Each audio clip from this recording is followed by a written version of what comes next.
Tu começa? Então, estamos aqui para mais uma conversa, para mais um episódio do Pod Soulcast, segundo consta o início da terceira temporada, né? Pode ser. Pode ser? Não tem nenhuma lei regulamentando inícios de temporada. Sim, a gente começa uma temporada quando a Quando gente quiser. quer, a gente também não avisa que aquele foi o último.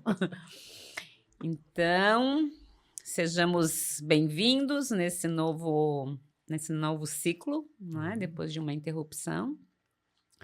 E lá vamos nós para mais uma conversinha, para mais uma reflexão. Estou super disponível para uma conversa. E você? Estou chegando bem também. É interessante, né, quando esses espaços acontecem. Agora, te ouvindo falando, eu fiz um resgate de quando a gente se encontrou a última vez e agora, e passaram alguns meses e foram meses em que as coisas, como sempre na vida, se movimentaram. Uhum. Nem me lembro quando foi que a gente conversou Foi a última dezembro, vez. novembro. Uau, Faz tempo. Faz tempo, 5 meses. Em 2025 a gente não esteve juntos A gente, aqui? não, no podcast não. A gente fez aquela criança que não completou a gestação, Tá, que foi a conversa que a gente fez, né? tá. E que a gente decidiu não postar porque nós dois Uhum. estávamos entre alguma coisa acontecendo ainda. Sim. E daí agora voltamos oficialmente na nossa casa aqui, que é no Soul Talk aqui, né? Isso, muito bom. Então vamos adiante. E o que a gente queria, o que a gente pensou em hoje em trazer é a Eva tá vindo de uma experiência onde ela fez um novo caminho de Santiago, novo em vários sentidos, Um novo porque percurso. foi um novo percurso e foi um novo movimento, Uhum. né? E eu acabei de voltar de uma viagem à Índia, né? E a gente pensou em trocar um pouco sobre essas duas experiências que a gente teve nesse início de 2025. Sim. Né? E de várias coisas que surgem dessa experiência, né? Que por exemplo, para mim foi muito rico, né? Foi percepções bem interessantes que vieram de coisas muito comuns, mas vieram com percepções interessantes. Sim. E aí nós pensamos em hoje fazer essa conversa trocando um pouco dessa experiência, né? Sim. E para a gente iniciar, eu gostaria de ouvir um pouco mais da tua experiência, porque teve um elemento diferente dessa vez. Quer dizer, imagino que teve vários elementos diferentes, mas dessa vez teve um elemento claramente diferente que foi ir para Santiago por Portugal. Isso, né? O percurso foi diferente, né?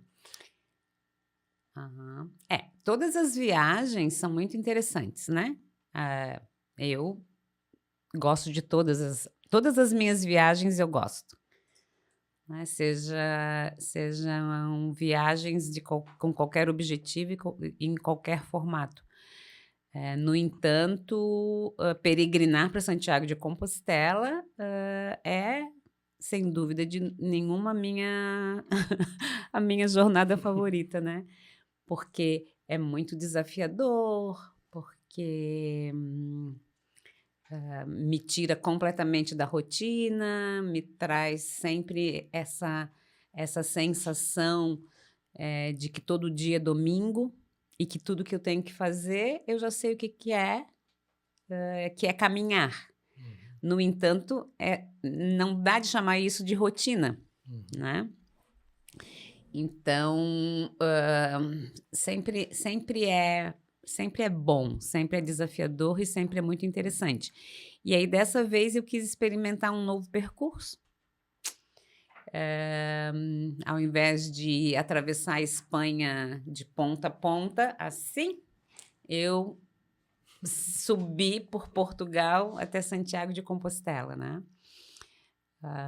Num trajeto novo que eu não conhecia, que eu não sabia o nome das cidades, que eu não sabia o que ia acontecer, nem... Então, sempre me deparando com novas informações. Então, foi interessante nesse sentido. Também foi interessante porque, dessa vez, eu não estava num grupo grande, então eu tive mais condições de estar no meu no meu processo,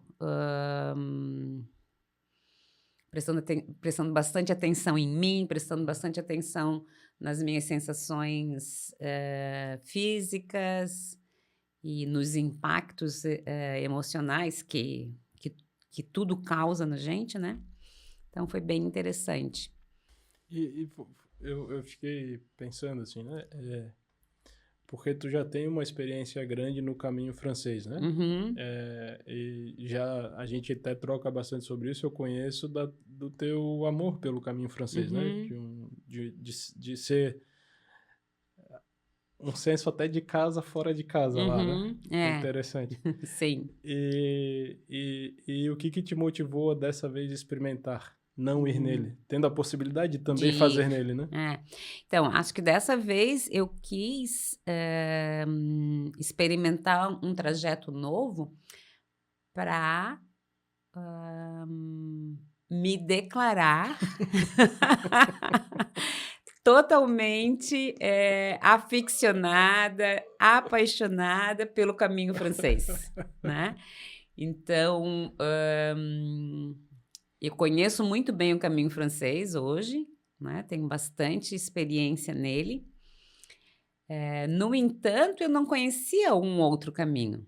E eu já ouvi muitas pessoas falarem de muitos caminhos, né? São muitos os caminhos. E como é que eu posso dizer que eu te prefiro se eu não conheço? Não tem nenhum contraste, né? Se eu não tenho um outro parceiro de trabalho. Como é que eu posso dizer que eu gosto disso se eu nunca comparei com aquilo, né? Então, foi isso. E eu tinha bem essa sensação de que eu iria chegar à conclusão de que o caminho francês é muito fascinante, que ele é muito interessante. E foi isso que aconteceu. O caminho francês é muito fascinante, é muito interessante. Não que o caminho português também não seja interessante, mas não tem, para mim, o mesmo encanto, não tem para mim a mesma magia, né? Então, acho que foi muito nisso, assim. Às vezes me achava meio bobinha de gostar tanto do caminho francês sem conhecer nenhum outro, né? Então, agora eu acho que eu posso falar desse amor que eu tenho pelo caminho francês, desse amor que eu tenho por esse trajeto, de um lugar mais refinado, né? Então, eu já fiz uma comparação. E é interessante, o caminho que tu fez, dessa vez, ele percorre a maior parte dentro de Portugal, né? Dentro de Portugal. Tu percebeu diferenças, assim, nas formas como as pessoas lidam com o caminho? Porque é interessante, né? No caminho francês, a minha experiência foi que as pessoas já estão tão vivendo pelo caminho, né? O caminho faz parte de uma coisa tão essencial na vida daquelas comunidades, daquelas pessoas que estão ali, que tem esse campo mesmo de parece que estão todos no mesmo objetivo. Quem está andando e quem está presente ali para dar um suporte, né? Como é que era isso no caminho de Portugal? Então, essa eu acho que é uma diferença bem importante que eu consegui detectar. No caminho francês, o peregrino tem um destaque. Todo mundo está ali fazendo a mesma coisa, caminhando ou trabalhando no caminho. No entanto, tem um olhar especial para o peregrino. E eu não senti isso no caminho português. No caminho português, nessa parte que eu fiz, nessa época que eu fiz, né? Porque tudo é muito, muito relativo. Não tinha essa deferência. Não sei se tu consegues. Lembra que a gente é tratado de um modo. A gente não é um intruso, né? As pessoas estão esperando pela gente. As pessoas estão esperando que a gente apareça. Lá, E no caminho português isso é mais diluído. Assim, somos menos peregrinos, há menos serviços, No entanto, isso acontece de forma diluída mesmo, Uhum. né? Então, quase como se aquilo que acontece ali não fosse o meio e o fim, Uhum. fosse mais circunstancial, Uhum. né? Eu me lembro quando eu fui conhecer um pouco a história do Caminho de Santiago, porque hoje na Europa existem vários caminhos para chegar em Santiago Uhum, via peregrinação, né? sim, Mas o que eu entendi foi que o caminho francês é o mais tradicional, ou talvez o que tenha o mais o mais percorrido. percorrido. Uhum, E também há muito tempo já. Isso, né? sim, Não só hoje ele é mais utilizado, como ele já é feito por muitos séculos já, de certa forma, sim, né? E daí me vem bem aquela ideia do campo mesmo, né? Porque o caminho francês, ele não foi constituído como um serviço, ele foi constituído como uma necessidade que as pessoas tinham. E depois as coisas foram se construindo isso. em volta disso, né? Ele foi formalizado É, pelo, por ter sido tantas vezes percorrido. percorrido por necessidade, né, dos Sim, peregrinos. sim. E aí aquilo foi se formando em volta dele, né, ao Uhum, longo dele. isso. É. Mas ele é quase isso, assim, né? Porque nele há um campo dessas vivências bem profundas e verdadeiras, porque Uhum, em algum momento fazer este caminho não era uma, digamos, uma opção como nós temos hoje, mas era um lugar onde as pessoas iam devotar sua fé sua fé. para Uhum, encontrar algo uhum, muito, né? Não que hoje as pessoas não façam isso, mas antes não era tão institucionalizado sim. como era hoje, né? Por exemplo, eu tive uma experiência ali já quase chegando na Espanha, que tinha uma variante, uma possibilidade de fazer um outro trajeto mais pelas montanhas, então um percurso um pouco mais difícil. E em algum momento, eu fiquei em dúvida se eu não tinha, por distração, entrado na variante, que era algo que eu não tinha escolhido. Eu não queria entrar na variante, eu queria fazer o caminho, normal. E aí, quando eu cheguei num lugar para tomar um café, quando eu vi aquele café, eu já entendi que eu não tinha me distraído. Mas eu fui me certificar. E aí eu perguntei para uma senhora: como é o nome desse lugar? Ela falou: Santo Mauro. Aí eu falei: ah, então aqui é o caminho oficial. Ela falou: e o outro caminho é inventado. Inventaram esse caminho agora. Isso não existe, nunca existiu. Aí eu. Então, esse percurso não tem tanta tradição e ele já está sendo inventado. Tá? Então, Entendi. tem umas 3 variantes que nos fazem ir por outro, por outra parte de trajeto, montanhas, lá, que já. Então, ela me disse: isso não existe, o caminho mesmo é esse Esse aqui. aqui. Né? E aí, então, ai, tá. Foi um alívio, porque eu não queria sair do trajeto oficial e porque eu queria fazer o que está prescrito, né? Aham, Não quero aham, inventar, aham. né? E é interessante, né? Eu me lembro quando a gente teve lá quando a gente fez o grupo, aliás, tu estava nos servindo como grupo no Caminho de Santiago em Uhum. 2023. Teve algumas cidades que a gente passou que elas estavam comemorando porque elas passaram a fazer parte do caminho. Hum. Que daí eu comecei a entender que até virou hoje, né? Isso não diminui em nada o caminho, mas é Uhum. interessante ver o movimento que acontece. Fazer parte do caminho é trazer negócios para aquela comunidade, né? Uhum. Então tem isso já é uma derivação de algo que está acontecendo há séculos, né? Que é o que tem ali no caminho francês. Aquilo ficou uma coisa tão forte, né? De experiência, do que é oferecido, que tu vê que tem até um movimento econômico e, né? Que tudo que vem desse lugar de Que vem, passar a fazer parte do sim. caminho, de, né, incluir. E daí tu falou isso agora, me veio essa imagem, né? Tipo, ali em Portugal já tem um caminho que começa a ganhar força também, porque Uhum. passa a ser muito frequentado e já Isso. começa a vir as duplicatas do caminho. Claro, então essa senhora estava, na verdade, protegendo o Uhum. negócio dela. porque então ela tem um café bem interessante, muito interessante mesmo, com um investimento grande de energia e investimento financeiro. E ela, óbvio que ela não pretende que haja uma variante que vá tirar dela o público que, para o qual ela se propôs trabalhar, né? Então, é interessante isso. E no caminho francês, da última vez, então, que eu estive lá, que foi quando nós fomos juntos, muitas coisas novas apareceram, né?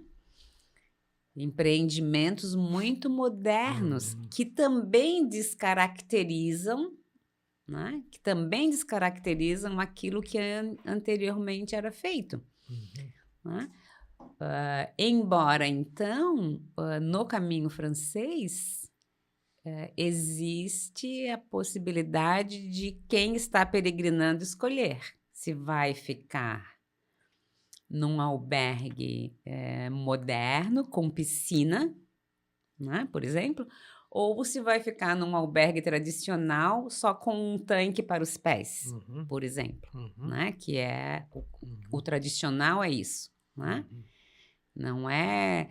O tradicional não é que o teu corpo todo precisa ser cuidado. O tradicional é que teus pés precisem ser Quando cuidados. houver cuidado, né? Porque né? eu fico imaginando, talvez as primeiras pessoas que fizeram esse caminho, nada disso era uma possibilidade, né? Não. Talvez num dia eles encontravam um riacho para tomar um banho, talvez no outro dia eles encontravam um lugar protegido para dormir sem chuva, talvez no outro dia eles encontravam, né? Tanto é que quando a gente encontra em algumas cidades monumentos, esculturas, estátuas representando os peregrinos antigos, eles têm o corpo coberto de feridas, né? Estão mal cuidados. Mal cuidados, né?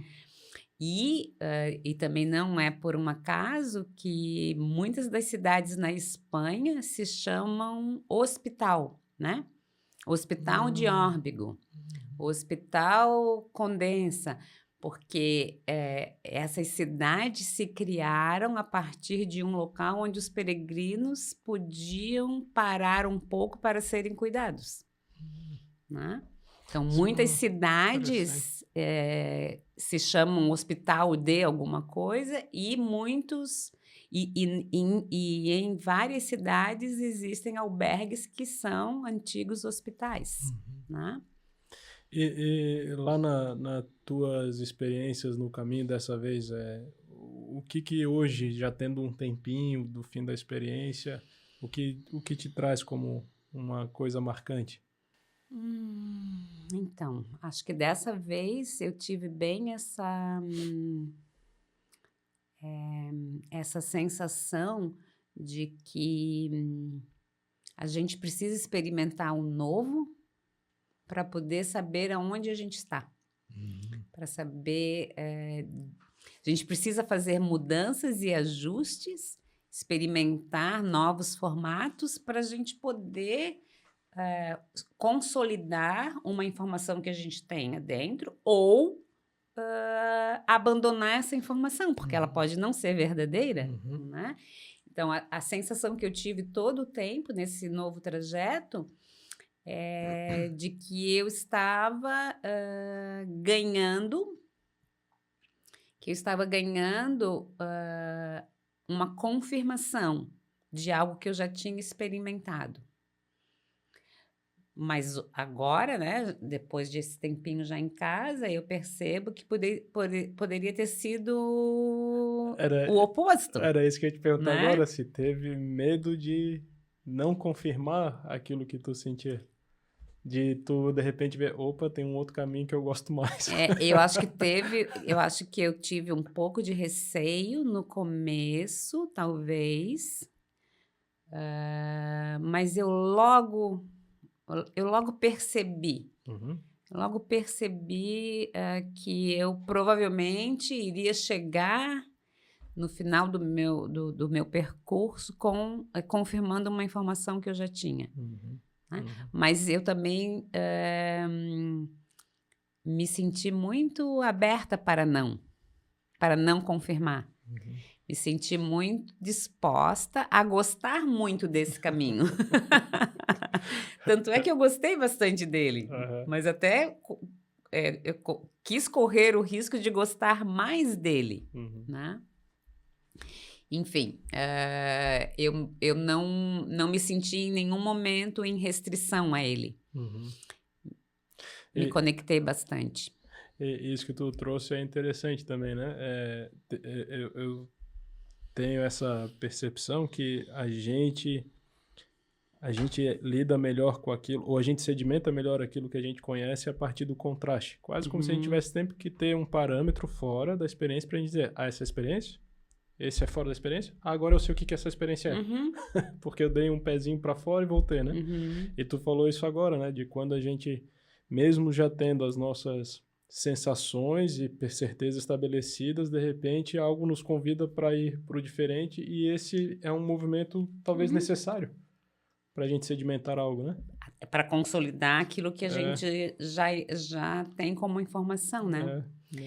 E tanto na ida para Portugal, quanto na volta, eu assisti o mesmo filme, na ida e na vinda. Então, eu assisti esse filme 3 vezes, porque na ida eu assisti uma vez, fiquei muito impactada com ele, e na volta eu assisti 2 vezes para poder fazer algumas anotações. Que é o filme é o Conclave. E aí tem uma fala, talvez aí vai um spoiler, mas tudo bem? Ninguém morre no filme, quer dizer, não tá tudo bem. Não vou contar o fim. Isso.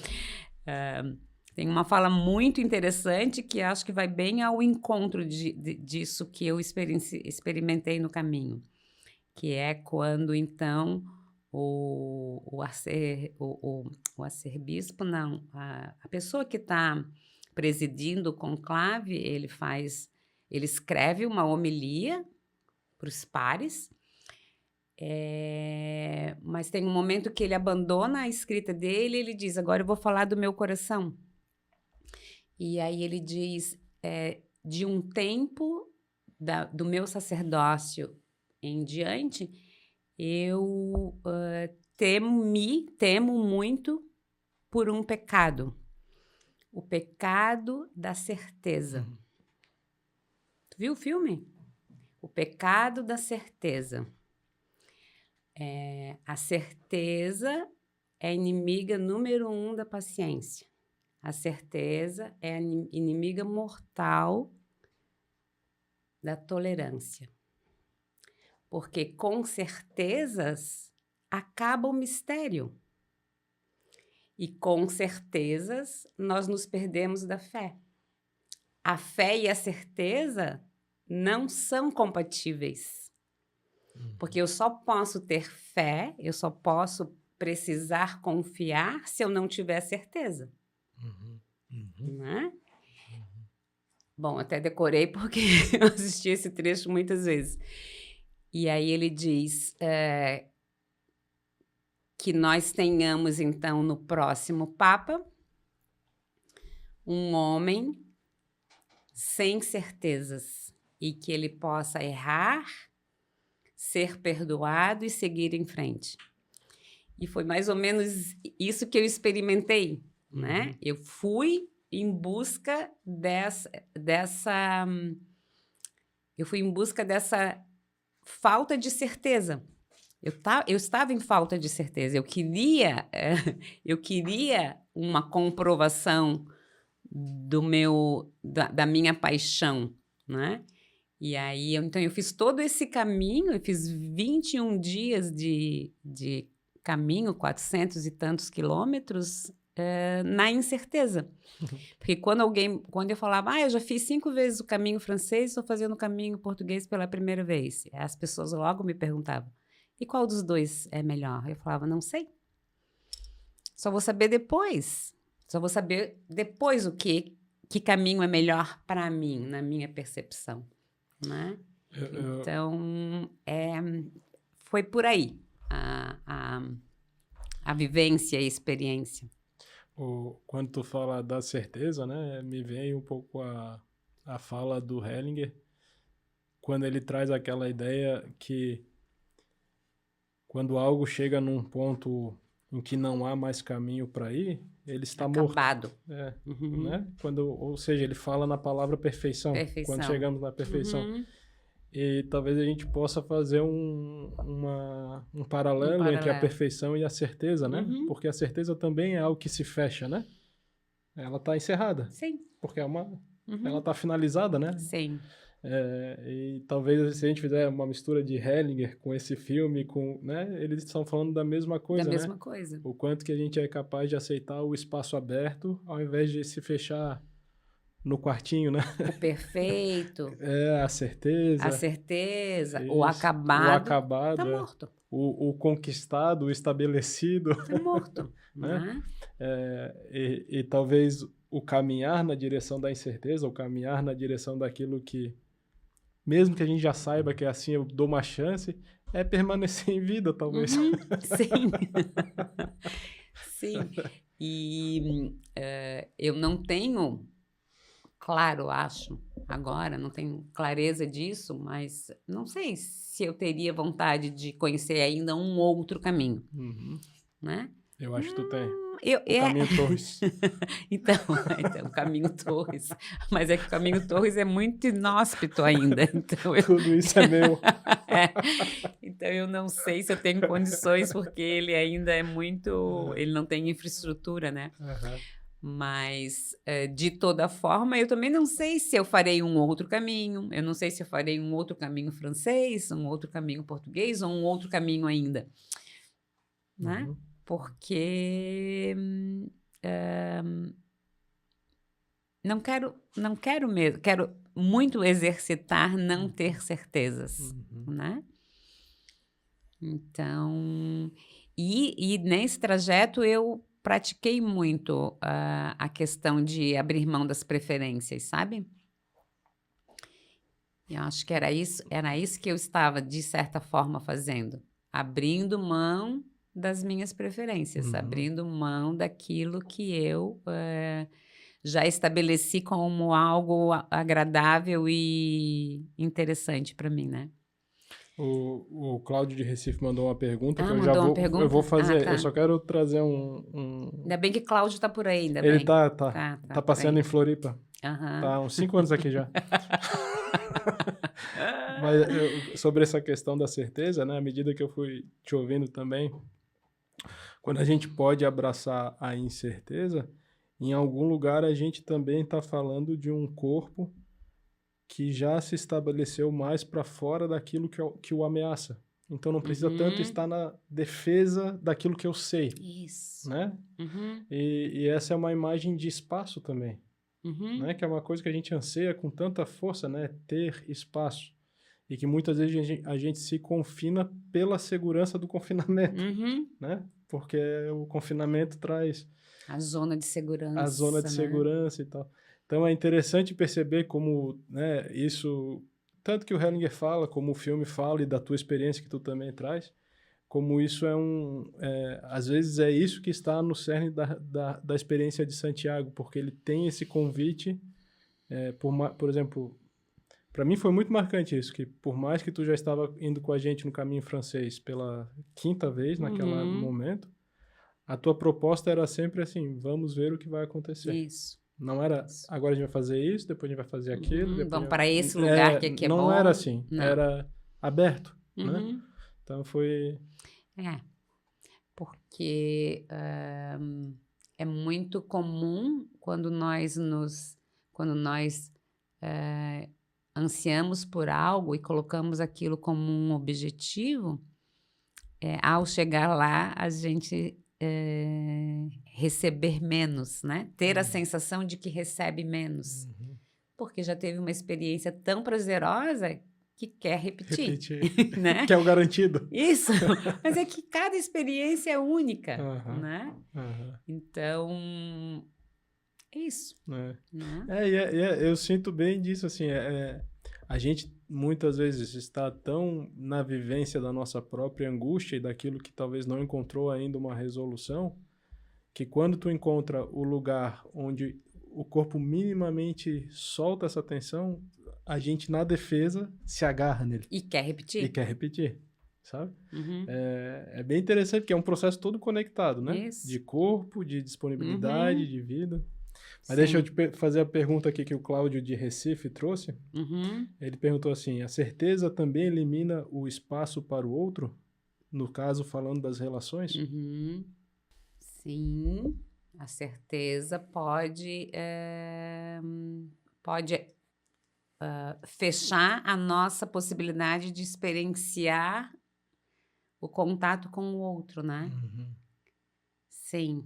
Lê de novo, quero ver como é que ele formulou, como é que o Cláudio, para onde que o Cláudio está olhando. A certeza também elimina o espaço para o outro? Uhum.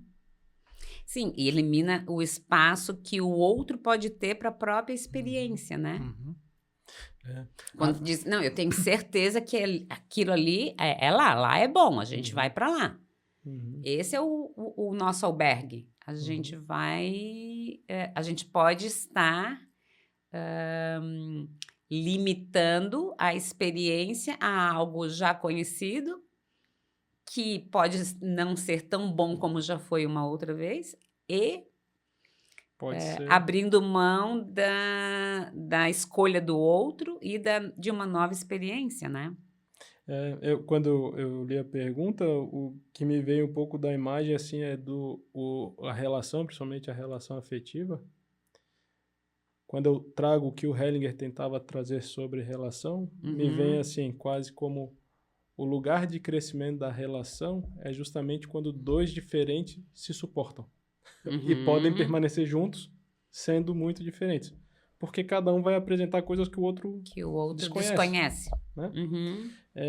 E às vezes, talvez a postura de certeza para dentro de uma relação é quando eu pego todas as minhas imagens de relação e tento encontrar quem se encaixa nela, né? E as minhas imagens de relação estão sempre ligadas à relação intrafamiliar, né? Exatamente. Como que os meus se relacionam. E me vem um pouco essa diferença, né? Porque se a gente for perceber, toda exigência que a gente faz numa relação é uma tentativa de fazer, olha, venha para... Vem para esse vem lado. Vem para o papai, vem para cá. Vem para esse lado de cá, que funciona. Funciona assim e funciona. E funciona.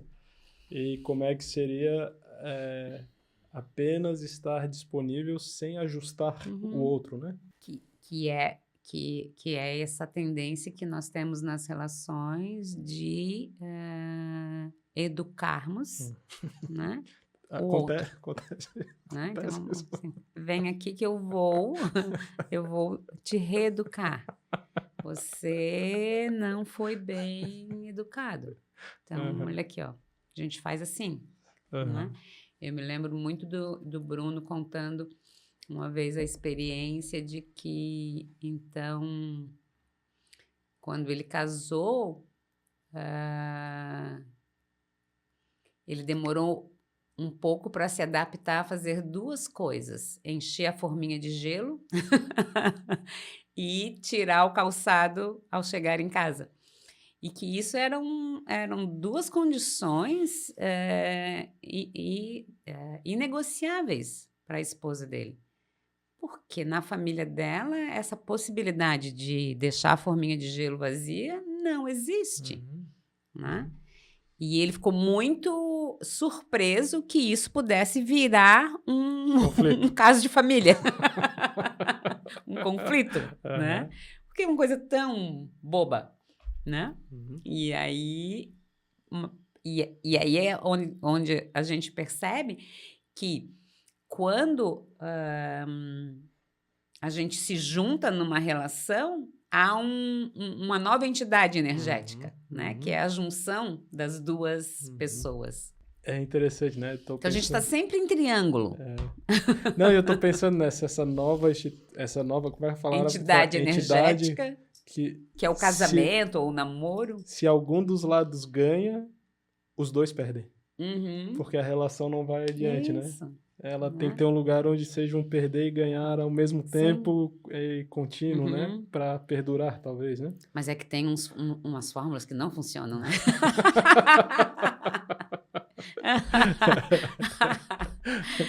Muito bom. Mas interessante.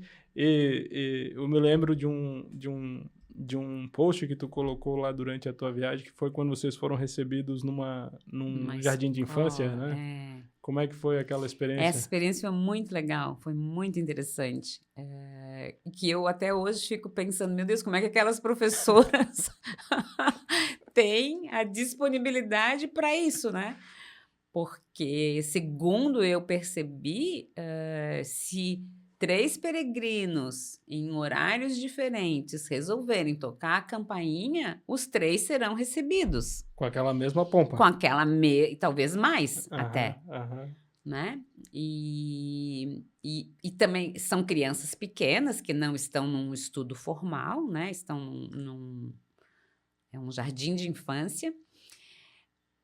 Mas é incrível, porque então, quando a gente chega na frente da escola, a gente vê o cartaz escrito em várias línguas: "Toque a campainha, peregrino, toque a campainha", né, é quase um convencimento, então tu vai lendo, lê em português, em inglês, em espanhol, em alemão, aí tá, então Vamos, né? vamos, né, vamos ver qual que é. Eu já tinha recebido uma informação a esse respeito, falei: "Vou ver qual que é". Toca a campainha e a professora vem super solícita, abre o portão, já pega a tua mochila, já pergunta: "Quer tirar a bota ou ir ao banheiro primeiro? O que que você quer fazer? Quer água agora?" E te dá condições de conforto. E já vai lá na sala e já fala com as crianças e diz: "Nós temos visita". Que legal. E aí os pequenos ficam super eufóricos, né. Aí nós somos convidadas para dentro da sala de aula, mesinha, aí a professora: "Olha, a gente já almoçou, mas tem sopa, tem pão, tem suco". "Ah, tá". Nós não tínhamos almoçado ainda.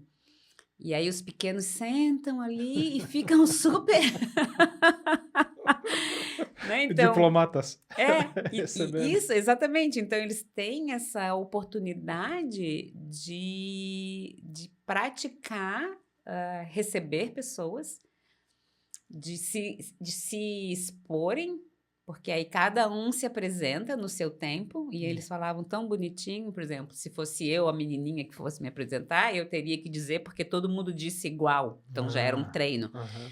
Eu diria: "Eu sou a Eva, eu sou uma menina e estou muito feliz que vocês estão aqui". E aí Que tu bonitinho. dirias: "Eu sou o João, eu sou um menino e estou muito feliz que vocês estão aqui". Então,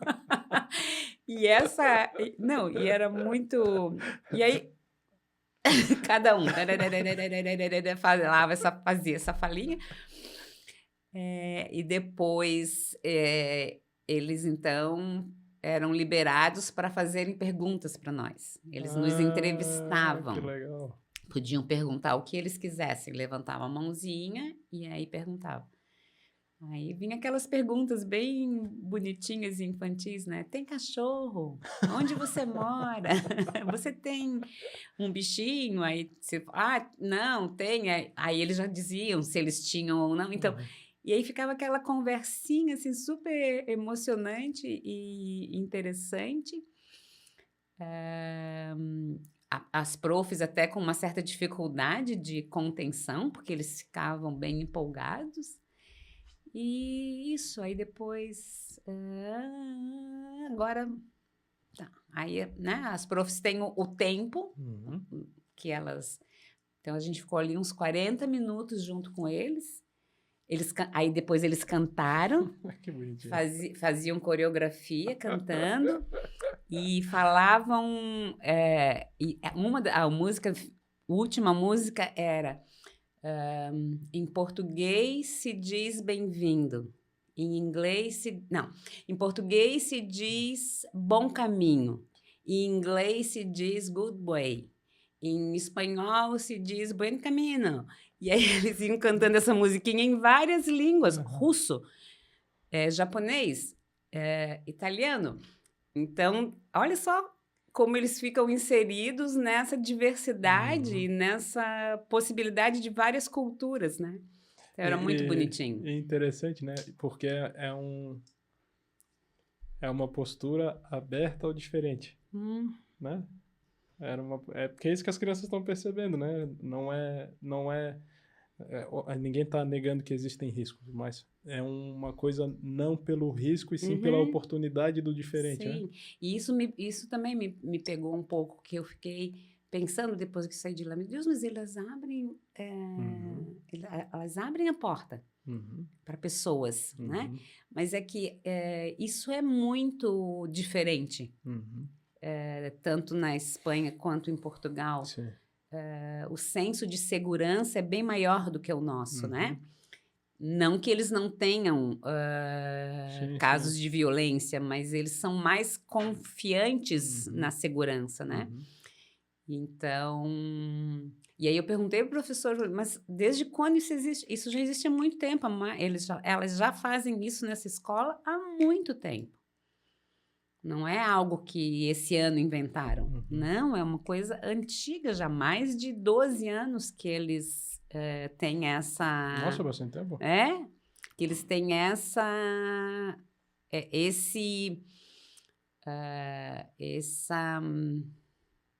porque eu acho que é um recurso pedagógico. Eles têm esse recurso como um recurso pedagógico há muito tempo.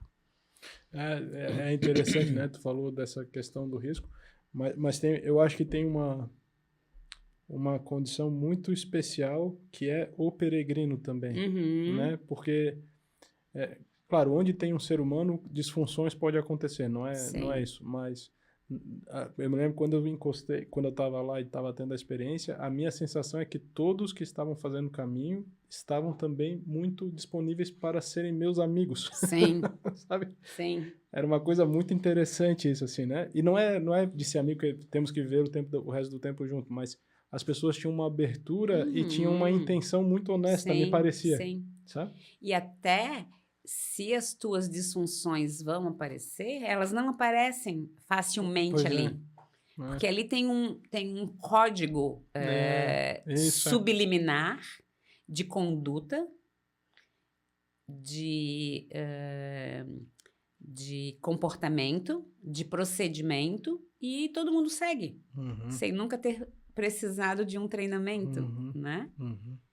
Mas todo mundo segue, tem um código, tem um código invisível, subliminar, que todo mundo acaba seguindo, com mais consciência, com menos consciência, né?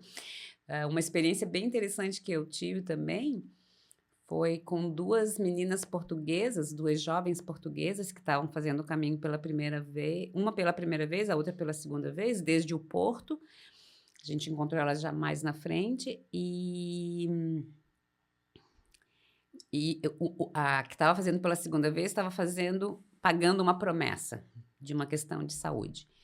E aí a amiga estava acompanhando. E aí quando eu as vi pela primeira vez, elas estavam sentadas numa mesa onde podiam sentar 5, 6 pessoas. Estavam só as duas, ocupando 2 cadeiras, ocupando mais 2 cadeiras com as suas mochilas. E aí eu pensei, né? Aqui temos novatas, né? Porque ninguém que não é novato vai ter a ousadia de fazer algo assim, né?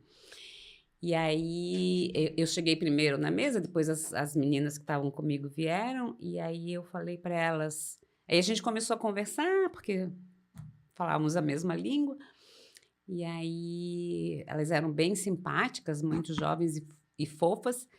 E aí, quando as meninas chegaram, eu falei, que bom que vocês tiraram a mochila, as meninas vão poder se acomodar junto com a gente. Eu falei, meninas, vocês sabem que a gente não ocupa cadeiras com mochilas? Aí elas, assim, tipo... Ela falou, eu falei, não, as mochilas nem entram nos lugares, as mochilas ficam lá fora. Aí eu mostrei para elas, a minha mochila, a minha bota, a minha meia, estava tudo lá fora. Né? E então é um código que ninguém ensina, ninguém ensinou para mim, eu deduzi por observação E como elas eram tão fofas e tão disponíveis, eu tive coragem de contar isso para elas. E elas senti que elas ficaram tanto surpresas quanto agradecidas, porque elas ainda tinham um longo caminho pela frente. E elas iam experimentar isso muitas outras vezes, né? Foi bem, é interessante esse código. Eu me lembro quando a gente tava lá que tinha... E tu informava isso pra gente muitas vezes, né? Porque existem... O caminho... Primeiro que ele não é turístico, embora tenha uma função também turística. Mas ele não é turístico. Não é turístico. Né?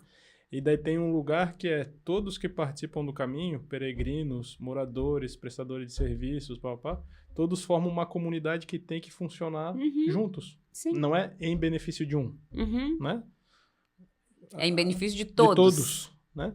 Então, eu me lembro disso, assim, que às vezes a gente passava num lugar e às vezes o grupo tava um pouco mais animado, né? Aí a voz vai subindo, a bagunça vai...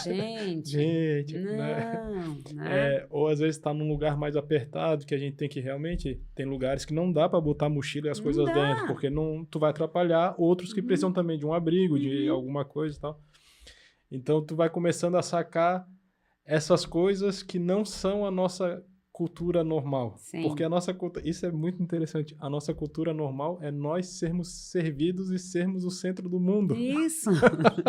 A gente só se dá conta quando a gente vai para um lugar diferente, assim, como a gente é mimado, né? Claro, somos muito mimados. Mas somos mimados, assim, né? As coisas são direcionadas para o nosso, sei lá, realização do nosso bem-estar pessoal. E daí, quando a gente chega lá, a gente começa a entrar em contato com uma vida em comunidade. Porque todos têm que se servir daquilo ali. E não é uma comunidade conhecida, né? Exatamente. A relação se estabelece e se rompe. Se estabelece e se rompe, mas é uma relação. Isso. E é engraçado porque... Não que é engraçado, mas tipo, é interessante porque é uma comunidade que funciona muito bem, mas ela recebe pessoas que falam A, pessoas que falam B, pessoas que falam C, pessoas que estão falando D uma vida inteira, porque moram ali. E todos vão encontrando um espaço de estarem servindo e se servindo. Né? E sempre tem... essa é a grande compreensão, né? Sempre tem um corpo cansado chegando. Então, esse corpo cansado tem que encontrar o mínimo de condições para usufruir um pouquinho daquele descanso. Né? Então, bom, enfim.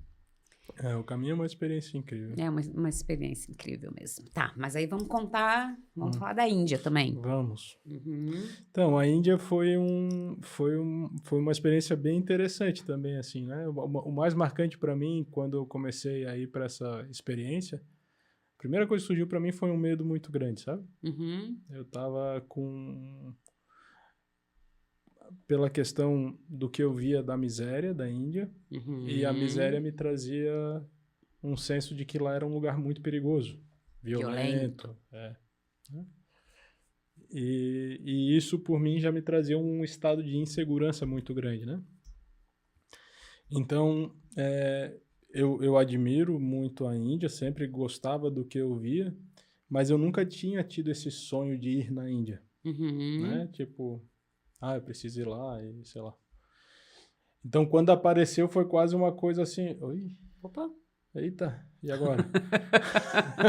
Né? Vai correr? E foi tão interessante que eu tentei correr. Né? Hoje eu vejo que eu tentei correr assim, porque eu fui a partir de um convite de um colega que trabalha num curso que é oferecido lá, em 2 cursos que são oferecidos lá, e ele me convidou para eu estar lá como um assistente desses cursos, né? E eu falei, assim, a experiência me enchia os olhos, mas o medo que me trazia era uma coisa que me incomodava tanto que eu ficava em cima do muro, se eu ia ou não, né? Aí ele falava, vamos, não sei o quê. E cada vez que ele falava um negócio, eu encontrava dentro de mim aquele negócio, né? Um problema para cada solução. Ao invés de ser o contrário. Eu encontrava cada vez mais, a gente pode fazer isso, a gente pode fazer isso. Até que teve uma hora que o argumento ficou tão, né, tipo, vai chegar a ficar feio agora, né? Aí assim, então vamos.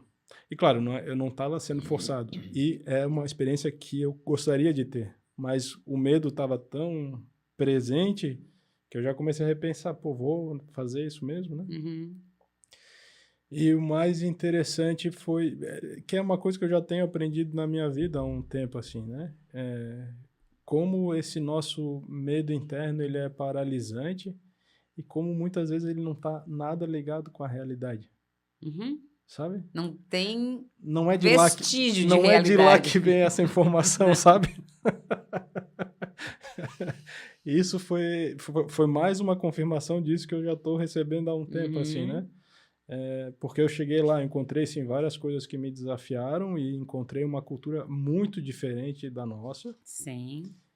E encontrei tanta coisa bonita, assim, sabe lá? Assim, as pessoas, o país, o caos que eles apresentam, A sabe? desorganização organizada. Não, eles são mágicos, na verdade, né? Assim, então, esse foi o primeiro ponto da experiência que foi o mais marcante para mim, assim. E foi bem interessante, porque eu, mesmo lá, e mesmo já estando na segurança física, porque eu não encontrei essa violência lá, então, no segundo dia eu já estava andando, mas várias outras coisas lá me desafiavam. Comida,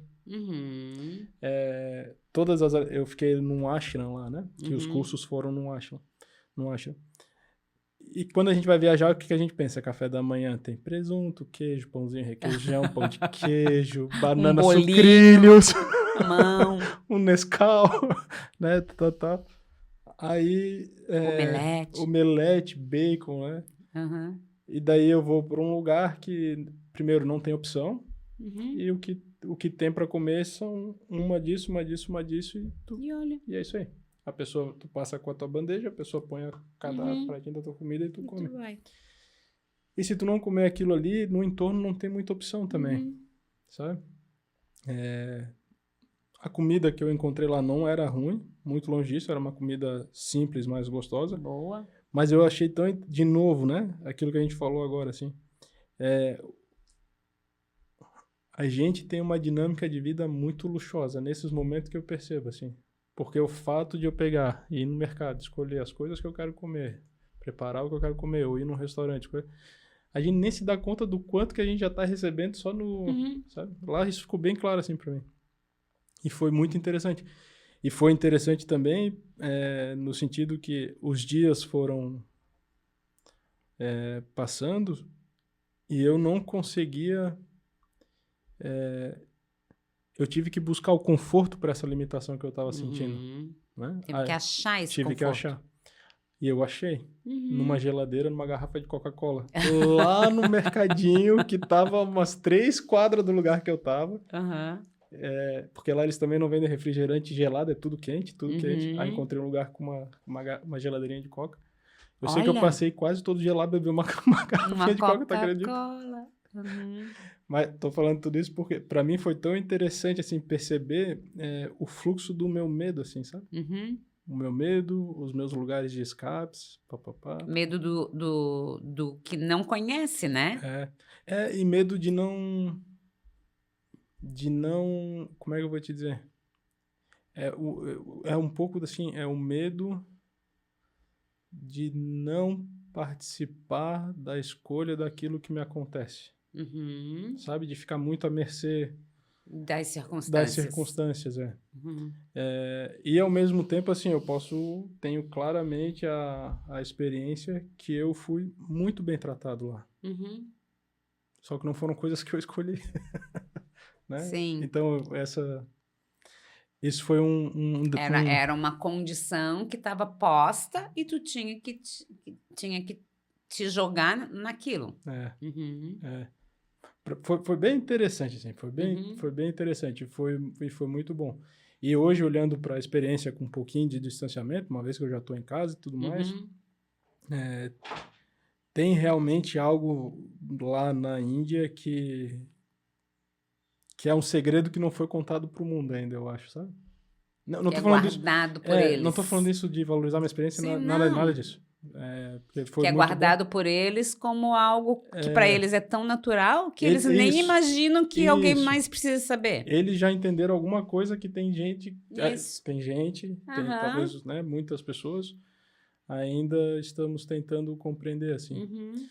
Foi bem interessante, né? Tu vê o próprio caos das coisas, assim, né?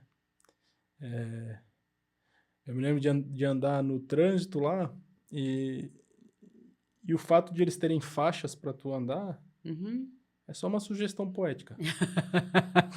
É só tipo assim, ó, tem isso também, C, Quer andar por essa faixa? Pode. C, Aham. né? Mas também talvez ninguém respeite essa faixa. Não, ninguém Não respeita. dá? Não, para ter uma ideia, eu me lembro de uma cena que eu tava no táxi, indo pro lugar onde a gente ia trabalhar. Era uma curva subindo o morro assim, Uhum. uma curva assim. Então tu Aham. não via quem tava do outro lado. Uhum. Eram duas pistas.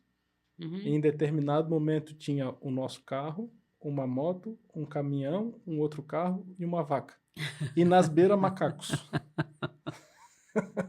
Então tu imagina, eram duas pistas para 5 elementos. Aham. E numa curva, sabe? Uhum.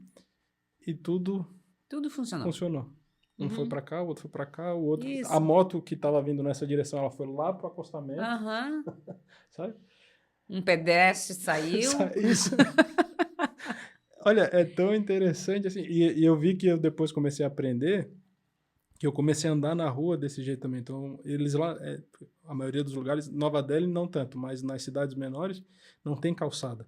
Uhum. É tipo, as coisas vão se misturando, a estrada com a entrada das lojas, sabe? Então, os Sim. pedestres estão também no meio nas Da beiras hora. das estradas, assim, Aham. né?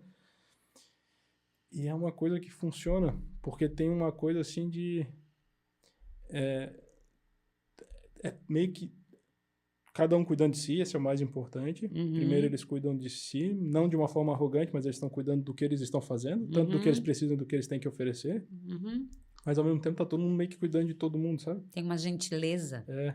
Tem uma gentileza não declarada, né? Eu me lembro muitas vezes assim que eu tava de pé para atravessar a rua e lá, se tu esperar, tu não vai atravessar. Então tu tem que se Tu tem que se jogar. jogar. É. Mas na hora que tu se joga, o carro te vê, ele já diminui e buzina. Mas ele te abre espaço para tu continuar andando. Mas ele buzinou, eu também Ah, preciso passar. aham. Vai que eu vou também. Vai que eu vou, mas vamos coordenar a passada. Isso.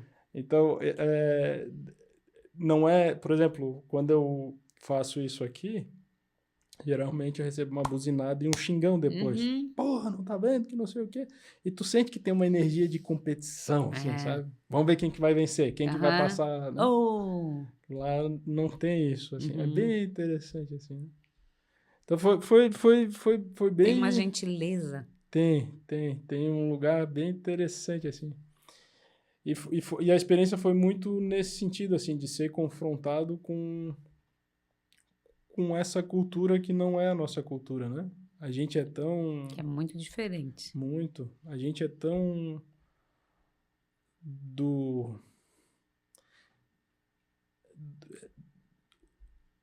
Quase assim, a gente é tão daquela imagem que se forma de poder a partir da nossa vida, né? A gente tá muito com esse lugar de se tornar algo, né? Uhum. Eles estão, sinto eles mais ligados com uma expressão do ser mesmo, assim, sabe? Não tanto da fantasia externa, mas do que Uhum. está acontecendo dentro, assim, né? Foi interessante, foi bem interessante. E tive a oportunidade lá de trabalhar, né? Tanto nas questões de trauma, foram 2 cursos de trauma, um curso de constelação, e foi muito bom ver a constelação também lá, assim, né? Ver as pessoas se relacionando com essa informação, encontrando valor nos seus processos a partir da abordagem sistêmica, né? Foi A partir de Hellinger. a partir de Hellinger, né? Aham. Interessante. Foi muito legal, assim. Foi Sim. uma boa experiência. Comprovando ou talvez reiterando a informação de que Hellinger é universal. Exatamente. Ou de que os conceitos que ele também explicou funcionam para todas as culturas, né? Muito. O Hellinger para mim fica cada vez mais claro, né? Hellinger trouxe um elemento muito humano do que pulsa dentro da gente, né? Sim. Mas que pulsa num silêncio, que a gente vê a ação, mas a gente não vê o pulso, talvez, né? A gente vê o efeito do pulso, Sim. mas a gente não vê o pulso, né? mas aquilo ali é uma constituição humana, né? Uhum. E eu me lembro da professora que estava dando aula lá, a F. Uniac, uma baita professora. Ela falava assim, né? Sistema nervoso é o mesmo em qualquer lugar do mundo. Uhum. Independente dos estímulos. Dependendo da cultura, estímulo, cor, credo, É o raça, mesmo. orientação, qualquer coisa. O sistema é nervoso. Do mesmo jeito. Então, isso é universal, né? Eu achei muito interessante. Sim.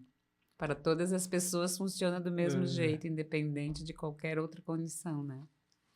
E tem algo ainda que está se completando, né? Que eu acho que é natural depois dessas experiências, né? Sim. Algo fica se movimentando, né? Mas foi um presentão, assim, da vida. Né?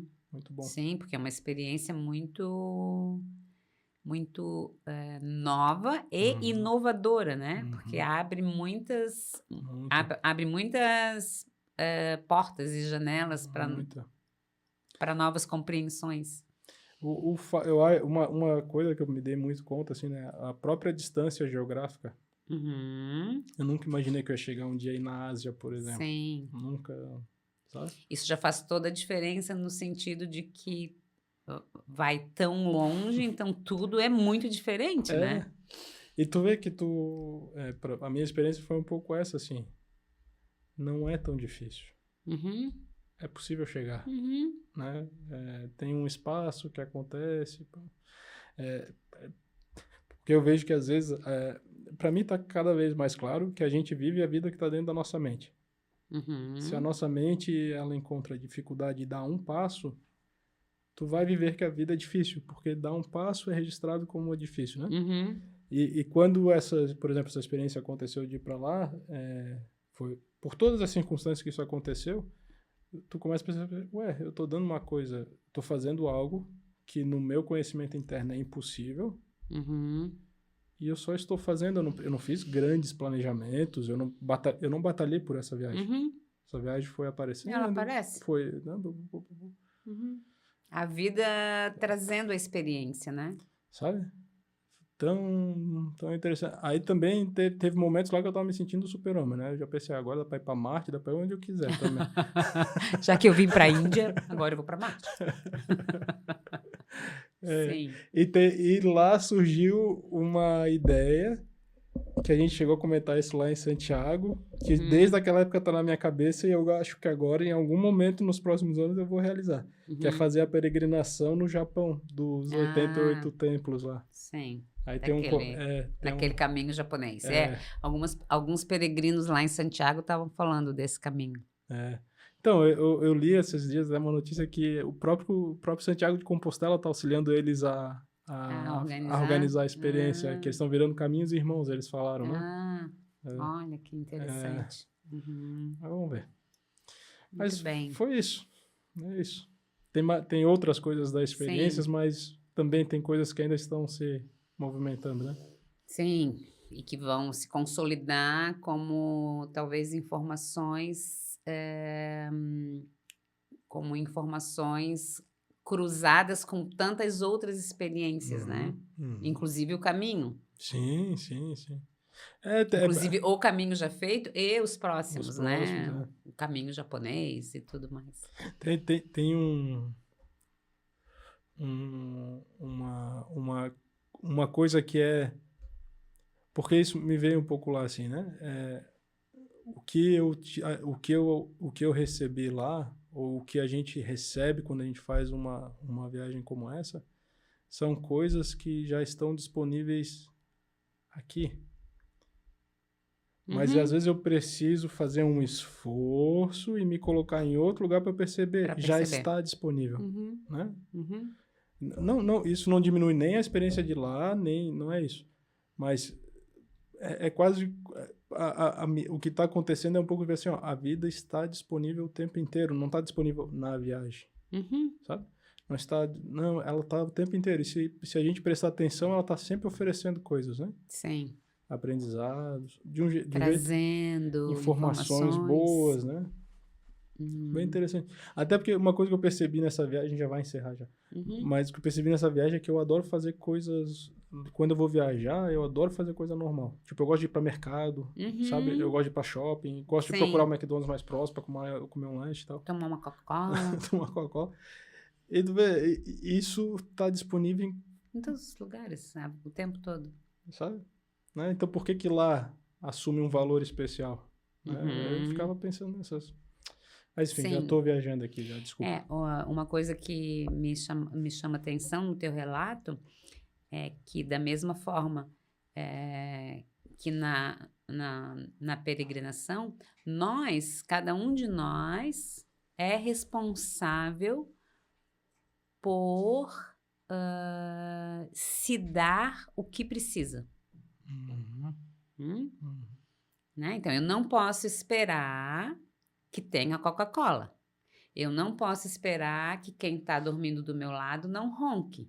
Eu não posso esperar que a água esteja na temperatura do meu banho.